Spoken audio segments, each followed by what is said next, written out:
Op gets pregnant and makes plans to medically terminate the pregnancy, but her best friend steals her termination pill to save the baby because she had a vision that it would cure Ebola. Posted by a deleted user in 2014. Since Op's account has been deleted, the title to find this post is, "My roommate and best friend threw out my termination pill and has generally gone insane. I have no idea what to do. My best friend Sarah, 20F, and I, 21F, have been friends since she was a freshman and I was a sophomore in college, about 2 years since I met her. We were assigned to be roommates, got along great, and decided to room together for the next year, my junior year.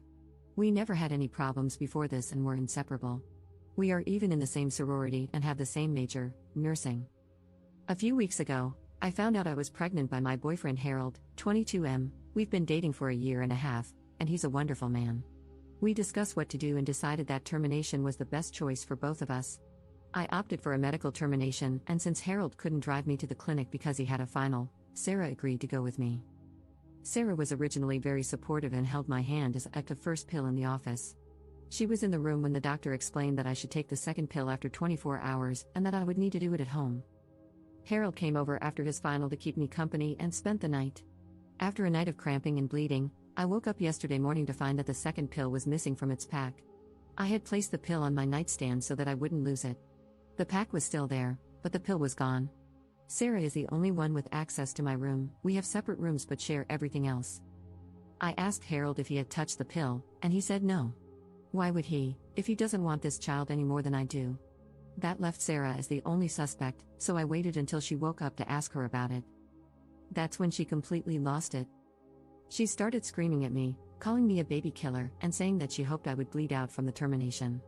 Then she told me that she had a dream my child would grow up to cure Ebola. I am absolutely serious, and that she threw away my pill to protect my child, along with the extra birth control packs I had gotten from the school nurse to last over the summer. She even took photos and uploaded them to Facebook with the caption, "Op is a baby-killing WHRE who can't keep her legs shut."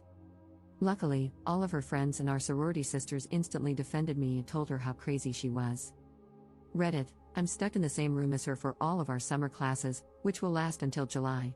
We are in the same sorority, we'll have to see each other twice a week until I graduate. Is there anything I can do legally? Is what she posted online illegal? She is a nursing major in clinicals? I'm so effing confused. Edit. I've already gotten another pill. Edit 2. The sorority just texted me. The last meeting of the year will address Sarah's violation of the sorority's code of conduct.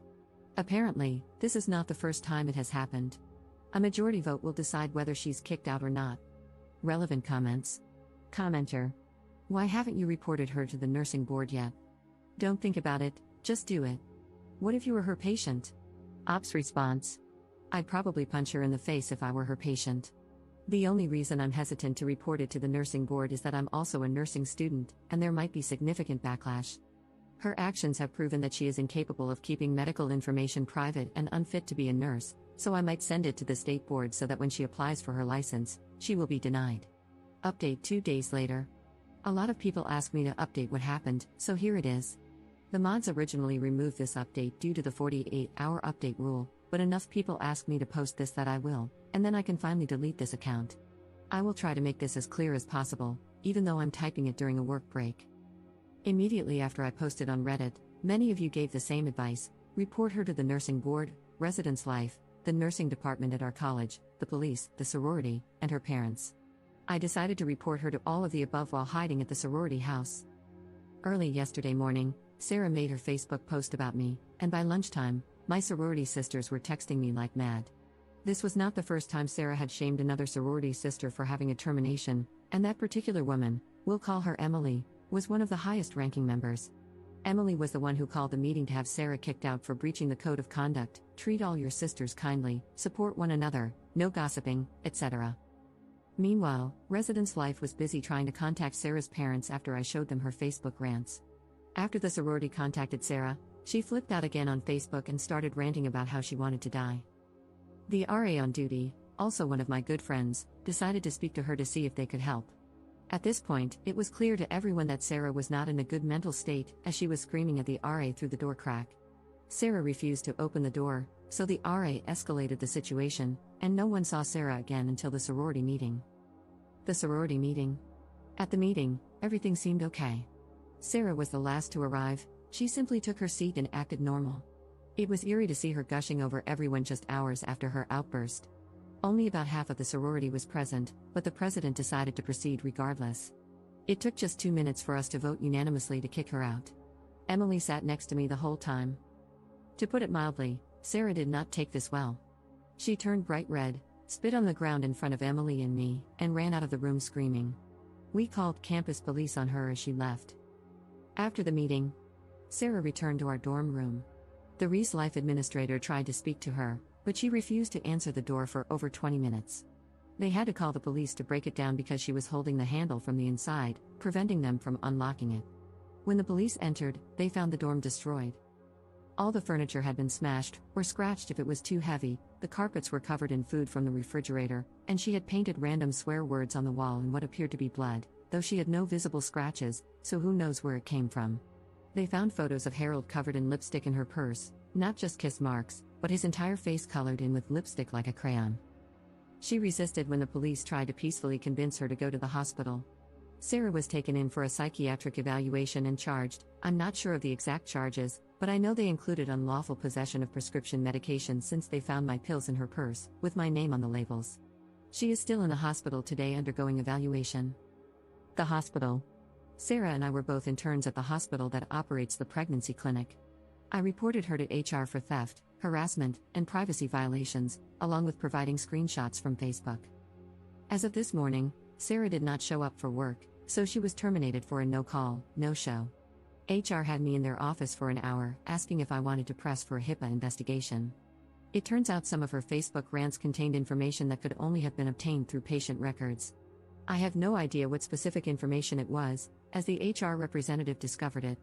I agreed, as there was no reason not to have Sarah investigated.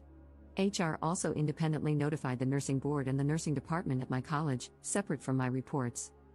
Conclusion. So I think that's pretty much everything. Sarah has been arrested and charged, kicked out of the sorority, fired from her job, removed from the dorms, and reported to the proper authorities multiple times. I still care for Sarah with all my heart because I recognize that she is severely mentally ill. I will always blame her for what she did to me, but I know that the person who hurt me wasn't the best friend I had known for years, it was someone different. Physically, I'm feeling fine after all of this. Harold and I are considering getting an apartment off campus together. If that doesn't work out, I will stay in the sorority house. Sarah's parents have promised to reimburse me for the abortion costs, $400, because they know I did nothing wrong. I'm grateful for their support. Edit. A lot of you think that I was too extreme, but there was nothing I could have done to make her get help. I miss my best friend more than any of you critics could ever realize. Don't judge me for doing what was best for everyone involved, including myself. Her right to sympathy ended when she deliberately chose to steal from me, slander my name, destroy my laptop and possessions, and refuse help from everyone who tried to assist her. Relevant comments. Commenter. I have a son who descended into mental illness at around the same age, and what you did for your friend was really what she needed. Now she can get the help she needs before she is too deep into the mental illness. For moms of adult children with mental illness, I thank you. You are going to be an awesome nurse, and I am so sorry this all happened to you when you were going through such a difficult and stressful time yourself. Good luck to you. Ops response. Thanks for this. Her parents are actually glad that she was arrested because she wouldn't have gone to the hospital any other way. We tried to convince her to go, but she wouldn't budge. I hope I keep my backbone through this, but even though it's hard, I still care so much about her, and I will be checking on her through her parents on a regular basis.